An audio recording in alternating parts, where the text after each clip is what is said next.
민수기는 이스라엘 백성들이 출애굽 이후에 광야 행진을 본격적으로 시작하는 내용을 담고 있습니다. 출애굽한 백성들이 시내산으로 와서 하나님과 언약을 새로 체결하였습니다. 그리고 성막을 어떻게 지을지, 제사장의 복식을 어떻게 할지에 대한 말씀을 드렸습니다. 그리고 약 8개월 동안 그 시내산 아래에서 더 머무르면서 하나님께서 말씀하신 대로 성막과 제사장의 의복들을 제작하였습니다.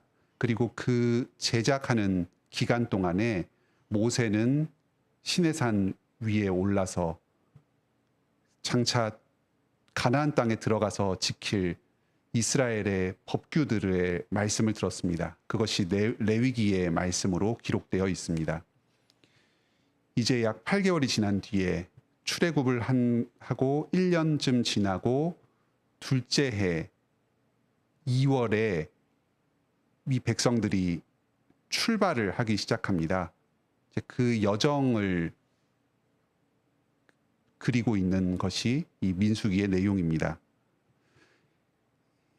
민수기 1장을 보면 둘째 해 첫째 달에 출발을 하기 전에 백성들의 규모를 정확하게 파악하기 위해서 인구수를 계산했습니다. 그래서 백성들의 수를 헤아렸다고 해서 민수기라고 이름이 붙었습니다. 민수기에서는 이스라엘 백성들이 광야의 행진을 어떤 식으로 해야 하는지를 자세히 규정하고 있습니다. 그런데 이 규정을 자세하게 보면은 이스라엘 백성들이 하나님의 군대로 설명을 하고 있습니다. 그리고 광야 여행은 마치 군대의 행진을 하는 것처럼 묘사하고 있습니다. 하나님의 군대의 행진, 바로 이것이 성경에서 말하는 그 40년 이스라엘 광야 여정의 영적인 실제입니다. 신약 성경에서 우리 교회와 성도들을 묘사하는 여러 표현들이 있습니다. 그 중에 하나가 바로 하나님의 군대입니다. 우리 신약 성도들 또한 이 광야 교회와 마찬가지로 이 땅 가운데서 하나님의 군대로서의 행진을 하고 있습니다. 우리의 신앙 생활의 이 모든 여정이 하나님의 군대로서 영적 전쟁을 벌이는 것과도 같고 또 영원한 천국을 향하여 행진을, 하늘을 향한 행진을 하는 것과도 같습니다. 이러한 이미지들이 이 영적인 전쟁과 영적인 군대와 또 행진, 이런 이미지들이 모두 이 민수기의 말씀에서 그 근원을 찾을 수가 있습니다. 오늘은 이 민수기에서 나타나고 있는 하나님의 군대의 여러 특징들에 대해서 말씀을 듣도록 하겠습니다. 오늘 이 시간을 통해서 우리 관악교회와 이 자리에 계신 우리 성도님들 한 사람 한 사람이 하나님의 군대로 부르심을 받았다는 사실을 깨달으시길 바랍니다. 우리의 대장 되신 예수 그리스도의 뒤를 따라서 승리의 행진을 힘차게 계속해 나가기로 다짐하는 복된 시간이 되시길 바랍니다. 민수기에 나타난 하나님의 군대의 첫 번째 특징은 우리가 공동체를 이루어서 행진을 하도록 부름을 받았다는 점입니다. 개개인으로서 어떤 독립적으로 신앙생활을 하는 것이 아니라 한 팀으로 교회를 이루어서 공동의 사명을 향하여서 나아갑니다. 민수기 1장에서는 본격적인 광야 여정을 앞두고 인구조사를 시행합니다. 1장 3절에 이스라엘 중 20세 이상으로 싸움에 나갈 만한 모든 자를 그 진영별로 계수하라. 인구조사의 목적을 분명하게 밝히고 있습니다. 싸움에 나갈 만한 사람을 파악하려는 것이었습니다. 그래서 남자 중에서 20세 이상의 인구를 계수한 것입니다. 이 인구조사가 이스라엘의 광야 여정의 성격을 분명하게 보여줍니다. 이스라엘 백성들은 지금 하나님의 군대를 이루어서 진군하는 것입니다. 이 광야의 여정 가운데 백성들이 가는 곳마다 여호와의 이름으로 땅을 정복합니다. 만군의 여호와께서 이 군대와 함께 하시면서 백전백승의 승리를 가는 곳마다 안겨주실 것입니다. 사실 이 이스라엘 백성들은 불과 1년 전까지만 해도 애굽 땅에서 종살이를 하던 자들이었습니다. 변변한 군사적인 훈련을 받지도 않은 사람들이었습니다. 하지만 하나님께서는 이런 평범한 사람들을 하나님의 군대로 삼아주시고 그들과 함께 여정을 행하십니다. 전쟁을 하여서 승리하게 하여 주십니다. 진영별로 계수가 이루어집니다. 군대의 단위가 개개인이 아니라 그 진영을 이루는 부대, 지파입니다. 각 지파와 가문별로 부대를 이루어서 진영을 이루고 그 편제에 따라서 이동하고 정주하게 됩니다. 부족별로 계수하여서 모든 사람을 다 더하니까 60만 3,550명이 되었습니다. 20세 이상의 남성들 가용 병력만 해도 이 정도이니까 당시에 노인이나 어린이들 그리고 여성까지 다 합치면은 200만은 훨씬 넘는 아주 큰 인구를 이루고 있습니다. 하지만 이 60만 명의 직접 나가서 싸우는 남성들만 군인이 아닙니다. 후방에서 지원하고 보급하는 사람들도 이 군대를 운용하는데 필수적으로 요구됩니다. 온 이스라엘 백성들이 전투부대와 후방의 지원부대를 이루어서 이 군대 조직을 갖추고 함께 전진해 나가면서 전쟁을 벌이게 됩니다. 레위 부족들은 이 수를 세지 말라고 합니다. 이 정규 군대 편성에서 제외되는 것처럼 보입니다. 성막을 관리하는 데에 전무하는 사람들이기 때문입니다. 그런데 사실은 이 레위인들도 군대로서의 역할을 감당합니다. 성막 주변에 진을 치고서 누구든지 가까이 오면은 죽여버립니다. 이렇게 그 거룩한 성막을 지키는 경비병의 역할을 레위인들이 감당함으로써 이 군대의 일원으로서 역할을 다했습니다. 오늘날 우리들도 마찬가지입니다. 서로 연령이 다르고 성별이 다르고 구체적으로 맡은 분야는 조금 다르지만 우리 모두가 그리스도의 군대를 이루고 있습니다. 대장 되신 그리스도께서 우리의 앞장을 서시고 우리는 다 같이 진군합니다. 각계 전투를 감당하지 않습니다. 각자가 자신의 맡은 바 영역에서 직무를 감당하면서 하나의 부대를 이루어서 영적인 전쟁을 전체로서 감당해 나가는 것입니다. 평소에는 우리가 각자의 삶의 영역 가운데서 고립되어서 외롭게 믿음의 싸움을 해나가는 것처럼 느껴질 수도 있습니다. 주변에서는 온통 믿지 않는 사람들일 뿐이고 이 세상은 세속의 논리에 따라서 운영되는 것 같습니다. 하지만 사실 우리는 각자 있는 동안에도 성령님으로 여러 교회의 성도들과 하나로 연합되어 있습니다. 우리 교회가 담당하는 전선 중에서 한 진지로서 내 가정과 내가 다니는 직장과 학교에 머무르면서 각자의 맡은 바 사명을 감당해 나갑니다. 그 성도들 각자가 담당하는 진지들이 서로 연결되어서 전선을 이루고 치열한 영적 전투를 벌이는 것입니다. 교회의 총사령관이신 예수님께서 우리의 대장이 되십니다. 그리고 그분 아래에 모든 보편의 교회들이 하나의 군대를 이루고 그 각각의 부대 가운데에 우리의 관악교회도 있고 그리고 여러분 각자가 속해 있는 것입니다. 내가 혼자서 나의 삶을 책임지고 내 직분을 감당해야 한다는 이 부담은 내려놓으시기 바랍니다. 나와 함께 믿음의 싸움을 싸우고 있는 동료들이 곁에서 이 전쟁을 함께 수행하고 있습니다. 무엇보다도 이 싸움을 전적으로 책임지고 계시는 예수 그리스도께서 우리와 함께 계십니다. 예수님과 함께, 교회와 함께 이 믿음의 행진을 계속해 나가시기 바랍니다. 다음으로 하나님의 군대의 두 번째 특징은 하나님의 임재 가운데 거하면서 하나님의 인도하심을 따른다는 것입니다. 민수기 2장에서는 진영을 배치합니다. 1장에서 계수를 하고 그 계수된 지파별로 부족별로 진영이 2장에서 배치됩니다. 성막을 주변으로 해서 사방에 진을 칩니다.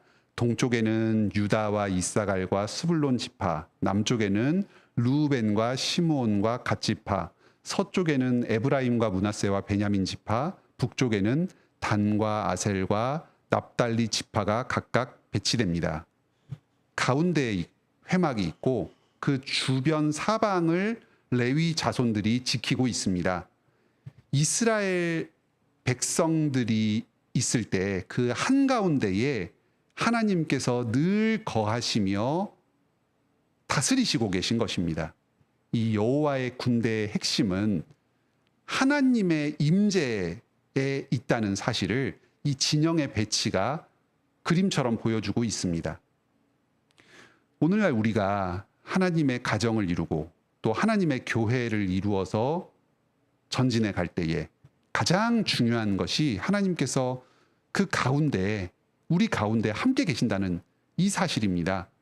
오늘날에는 하나님의 함께 하심이 말씀을 통해서 드러납니다.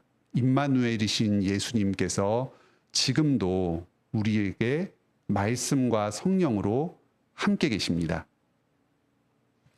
매 주일 예배 때 우리가 함께 모여서 말씀을 들을 때 그곳에 예수님께서 함께 하십니다. 우리가 매일의 삶 가운데에 주님의 말씀이 개인적인 경건의 생활을 통해서 가정기도회를 통해서 선포되고 또 그리고 우리가 그 받은 말씀을 아멘 하면서 믿음으로 붙들고 순종할 때에 그 가운데 예수님께서 좌정하시고 통치하십니다. 우리 교회의 모든 성도들이 예배 가운데 일상 가운데 말씀으로 동행할 때에 우리가 예수님을 왕으로 모시는 예수님의 군대가 됩니다. 민수기 10장에서는 이스라엘 백성들이 행군을 시작합니다. 여기서도 이동을 할 때에 어떤 편제를 이루어서 이동해야 되는지 그 이동 시의 편성이 나옵니다. 민수기 2장에서는 정주시의 부대 편성이 나오고 10장에서는 이동시의 편성이 배치가 나옵니다. 그 순서를 보면 가장 먼저 앞에는 하나님의 언약궤가 앞장섭니다. 그리고 그 뒤로 유다와 이사갈과 스불론 군대가 섭니다. 그리고 그 뒤에 게르손과 무라리 자손이 성막의 텐트와 기둥을 들고 뒤따라갑니다. 그리고 그 다음으로는 르우벤과 시므온과 갓 군대가 따라갑니다. 그리고 그에 이어서 고핫 자손이 성막의 기구들을 운반합니다. 그리고 그 뒤에는 나머지 지파들이 뒤를 따릅니다.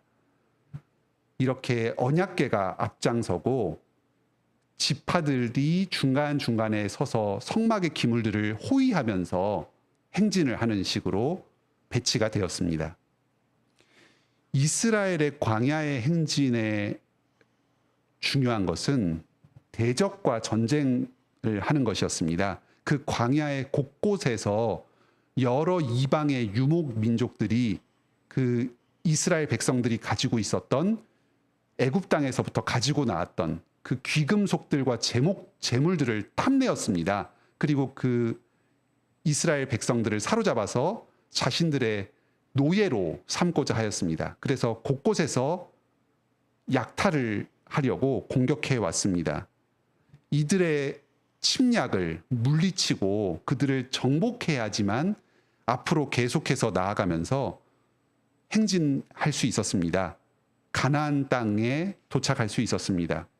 그들은 이런 이방과의 전쟁, 공격의 상황 가운데서 이스라엘 군대가 행진할 때에 하나님의 임재를 상징하는 그 언약궤가 가장 앞에서 길을 내었습니다.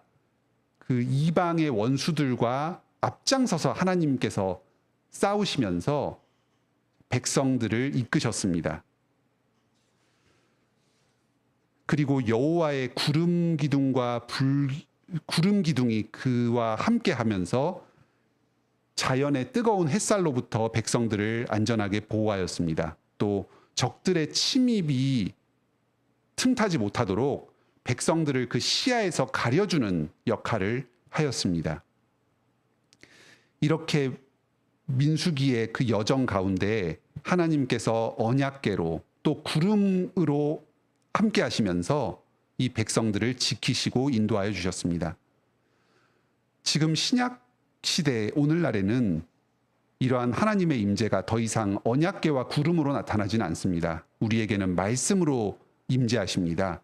말씀으로 우리를 지키시고 보호하여 주시고 우리의 앞길을 인도하여 주십니다. 우리가 인생의 전쟁 가운데 승리하기 위해서는 이 하나님의 말씀의 인도를 그대로 순종해야 합니다. 인생의 구체적인 방향에 대해서 고민이 되실 때가 있으십니까? 그렇다면 이 말씀의 기준에 따라서 무엇이 옳고 그른지를 분별하시기 바랍니다.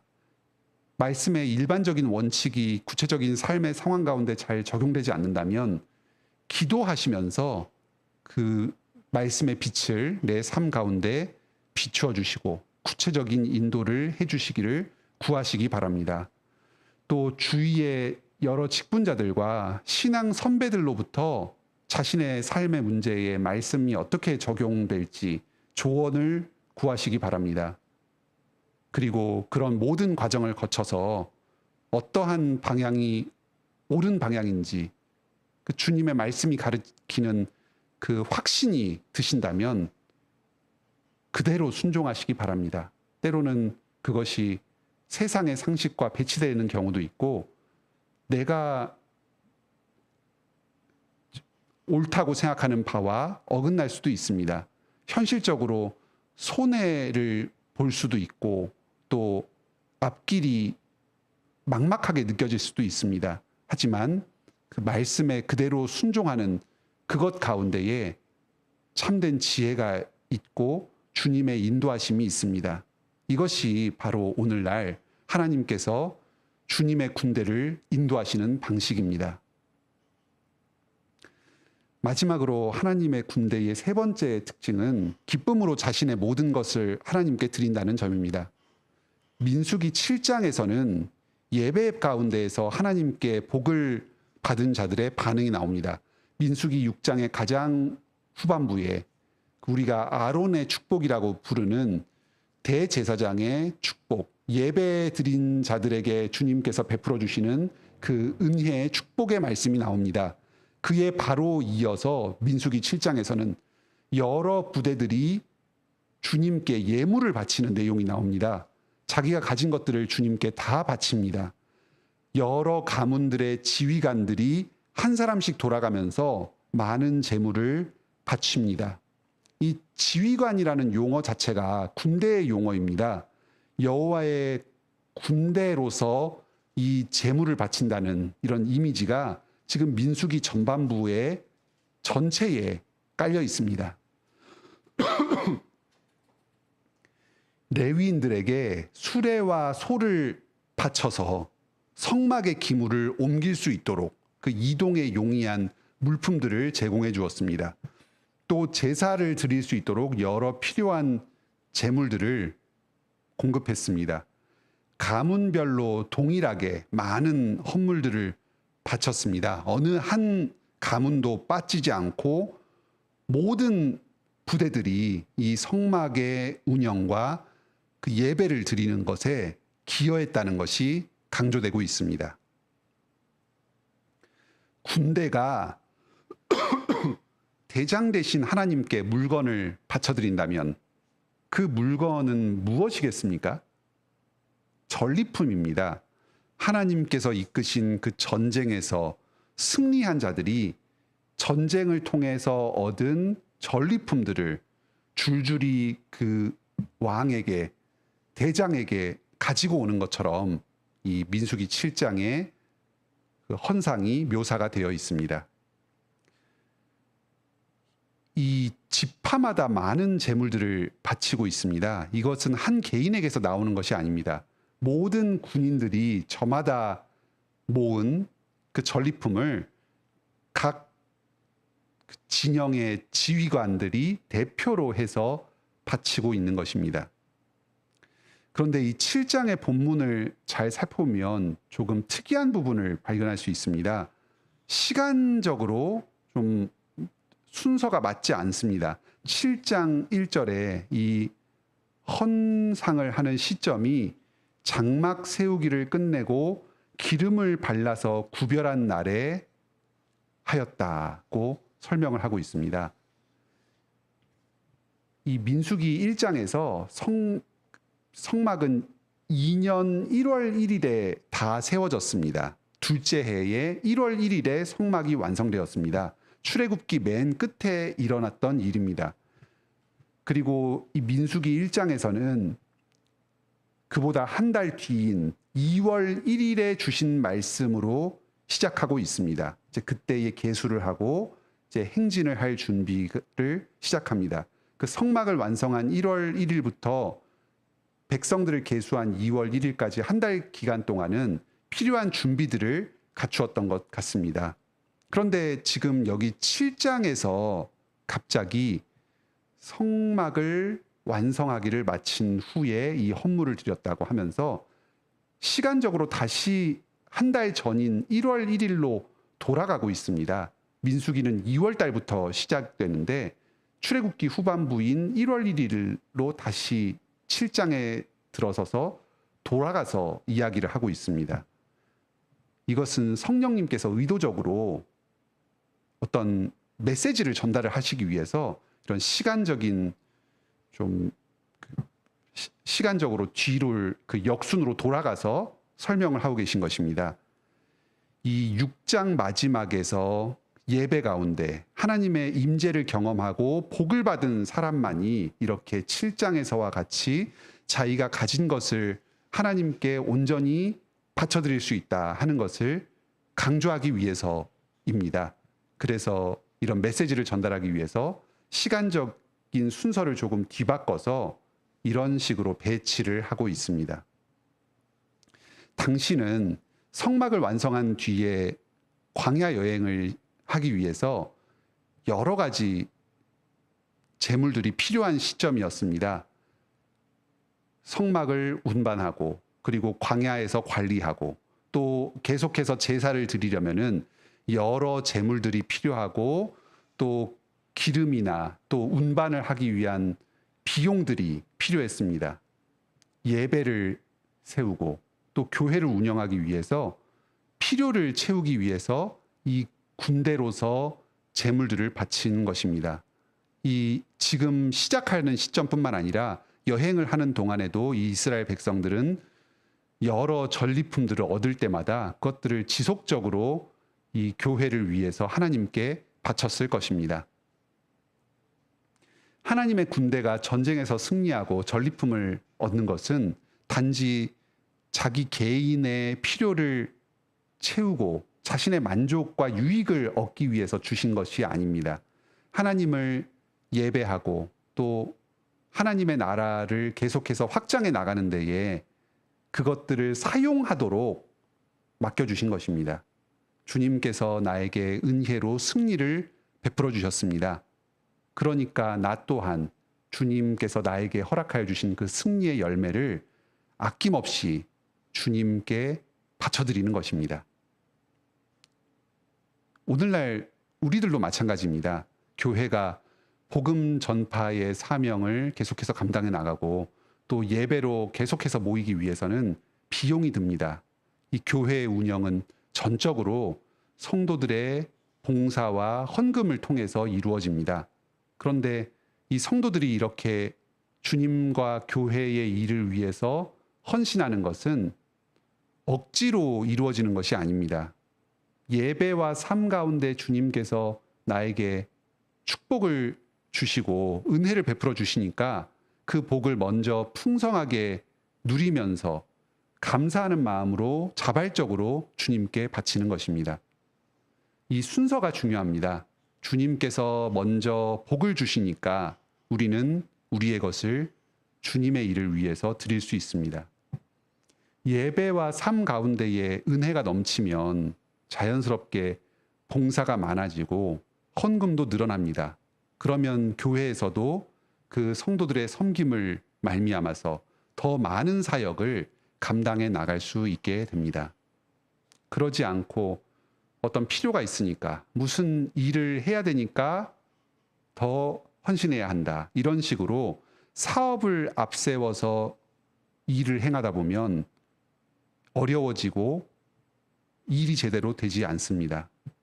바로 이러한 교훈을 강조하기 위해서 시간의 순서를 조금 뒤집어서까지 이 6장의 제사장의 축복 바로 다음에 이 7장의 헌상의 내용을 배치한 것입니다. 우리가 하나님의 군대로서 이 세상 가운데 살면서 승리하며 얻은 이 모든 열매가 어디서 나온 것입니까? 내가 내 힘으로, 내 노력으로 얻게 된 것입니까? 아니면 하나님께서 앞장서서 전쟁을 행하시고 승리하심으로써 내가 그 뒤에서 뒤따르면서 얻은 전리품입니까?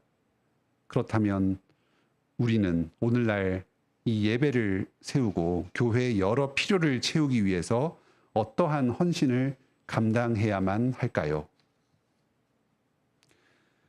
우리 교회의 모든 성도들이 이 하나님의 군대로서 예배에서 많은 은혜를 누리시기 바랍니다. 또 삶 가운데에서 예수 그리스도의 승리에 동참하면서 많은 열매를 거두시기 바랍니다. 그리고 그 받은 것을 기쁨으로 주님과 교회를 위하여 드릴 수 있기를 바랍니다. 오늘날 우리가 살아가는 이 세상이 전쟁터와 비슷하다는 생각이 종종 듭니다.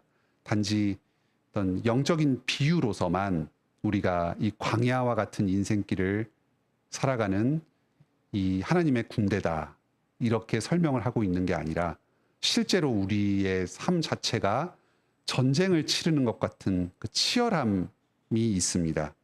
세상 사람들은 평소에는 잘 지내는 것 같고 호의를 베풀어 주는 것 같지만 어느 순간 자신의 이익에 배치되고 또 나의 어떤 약점이 노출되면 어느새 달려들어서 나를 사정없이 공격하고 자신의 이익을 추구하곤 합니다. 또 우리 주변에 우리가 예상할 수 없고 통제할 수 없는 여러 위협들, 사건, 사고들, 어떤 돌발적인 어려움들이 얼마나 많습니까? 무엇보다도 마귀의 세력이 지금도 이 세상에서 활동하면서 우리의 믿음을 흔들고 무너뜨리기 위해서 계속해서 우리를 공격하고 있습니다. 잠시라도 우리가 하나님의 보호 가운데서 멀어지게 된다면 금세 우리의 믿음이 약해지고 세속적인 가치관에 점점 물들어가게 됩니다. 하지만 두려워하지 맙시다. 우리의 믿음의 선구자이시오 대장 되신 주님께서 앞장서서 마귀와 싸워서 승리하셨습니다. 히브리서 12장 2절은 말합니다. 믿음의 주요 또 온전하게 하시는 이인 예수를 바라보라. 예수님께서 우리를 위하여 먼저 승리를 획득하셨습니다. 그리고 지금도 하늘에서 승리자로 계시며 우리를 위해 기도하고 계십니다. 우리를 지키시며 복주시고 주님의 뒤를 따라서 우리 또한 승리할 수 있도록 필요한 모든 자원들을 공급하여 주고 계십니다. 주님과 함께라면 우리는 이 인생의 영적 전쟁 가운데 승리할 수 있습니다. 인생의 무게 앞에 억눌릴 때에 도저히 잘해낼 자신이 없을 때에 주님을 의지하시기 바랍니다. 기도하며 주님께 도움을 청하시기 바랍니다. 모든 근심을 그분께 털어놓으시고 해결해 달라고 맡겨버리십시오. 그리고 다시 힘을 얻어서 이 인생을 살아나가시기 바랍니다. 천국으로 가는 이 행진을 계속해 나갑시다. 수많은 우리의 실수와 부족과 연약함에도 불구하고 예수님을 믿는 이 믿음 안에서 우리는 지금 승리자의 길을 걷고 있습니다. 예수님을 끝까지 붙들고 이 믿음에서 낙오하지 않는다면, 우리가 지키고 있는 이 믿음을 포기하지 않는다면 우리는 결국은 영원한 하나님의 나라에 들어가게 될 것입니다. 주님께서 이미 세상을 이기셨습니다. 그리고 지금도 이기고 계십니다. 승리자 되신 주님의 뒤를, 군대를 이루어 함께 따라가면서 승리의 행진에 동참하는 여러분들이 되시길 바랍니다. 오늘은 민수기에 나타난 하나님의 군대의 특징 3가지를 들었습니다. 하나님의 군대는 첫째로 공동체를 이루어서 임무를 수행합니다. 우리도 교회의 일원으로서 이 믿음의 여정을 계속해 갑니다. 둘째로 하나님의 군대의 정체성의 핵심은 하나님의 임재에 있습니다. 오늘날 하나님의 임재는 예수 그리스도로 말미암아서 말씀을 듣고 믿음으로 반응하는 것에서 드러납니다. 마지막으로 하나님의 군대는 하나님께서 주시는 축복을 누리고 자기가 얻게 된 모든 전리품을 기쁨으로 다시 하나님께 드립니다. 이 시간 우리 각 사람이 하나님의 군대의 일원으로서 인생을 살아간다는 이 정체성을 확고히 하시길 바랍니다. 한 사람도 믿음에서 낙오하지 않고 이 세상의 위협 가운데 굴하지 않고 이탈하지 않고 하나님의 백성으로서 믿음의 행진을 계속해 나갑시다. 우리 모든 성도들이 승리자로서 승리의 개선가를 부르면서 천국으로 들어가 영원한 안식을 누리게 되기를 소망합니다.